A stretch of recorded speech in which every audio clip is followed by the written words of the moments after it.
As Kenya heads to the polls on August the 9th, one giant voting bloc could be largely missing. Enticed with gifts from political leaders, many young voters attend rallies for the cash handouts.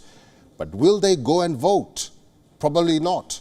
Apart from that, Kenya's ethnic cohesion watchdog has given Meta's Facebook ultimatums to tackle hate speech and incitement on the platform relating to the election, failing which its operations will be suspended. Here's a report on East Africa's highly anticipated election. As a familiar campaign jingle brings the Kenyan crowd to their feet, Jonah Tino joins her compatriots and sways to the catchy tune at a political rally in the lakeside city of Kisumu. Just don't expect the 23-year-old to vote. Currently without a job, the former fishmonger says she is so fed up with the country's insular political class that she plans to stay home when Kenya votes on August the 9th in parliamentary and presidential polls. She is not alone. The East African economic powerhouse ranks among the world's youngest countries. 3/4 of Kenyans are aged under 34, according to government figures. Many have no interest in participating in an electoral process they widely dismiss as corrupt and pointless. The number of registered young voters has dropped 5% since the 2017 poll, in contrast to over 35s, whose tally has increased, Kenya's Election Commission announced last month.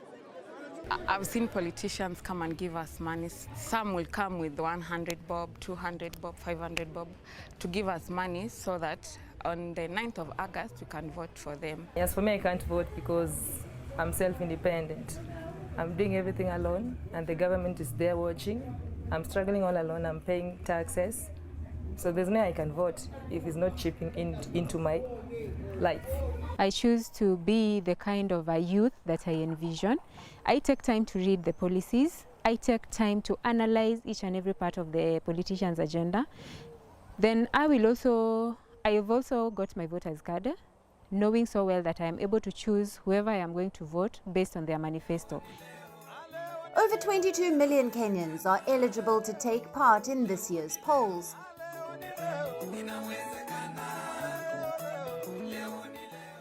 The young people account for less than 40% of eligible voters, according to the Independent Electoral and Boundaries Commission. Indeed, there is a high level of voter apathy, especially among the youth, and it's a valid concern to policymakers, to government, to politicians and everyone, because at the end of the day it affects voter turnout. It affects the obligation citizens have in the political process, because it is through voting that wananchi makes their voice known. However, apart from the voter apathy jitters, a new threat has emerged: social media. Advocacy group Global Witness said in a report that Meta's Facebook had accepted and carried more than a dozen political advertisements that breached Kenya's rules.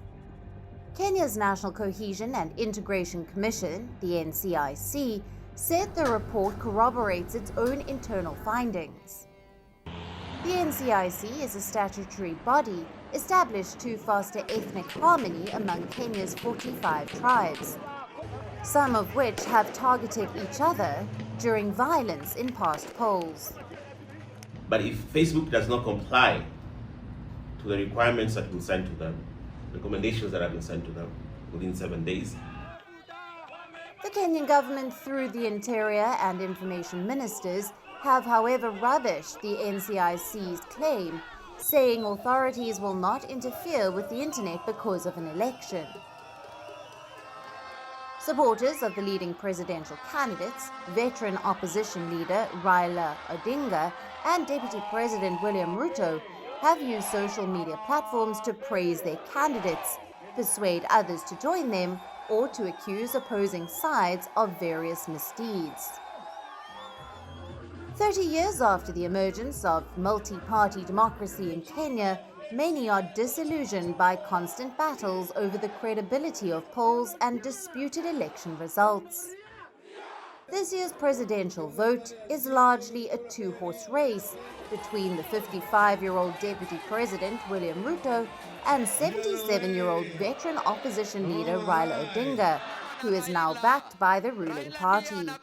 If both leaders accept the results, it will be a first for the country since 2002.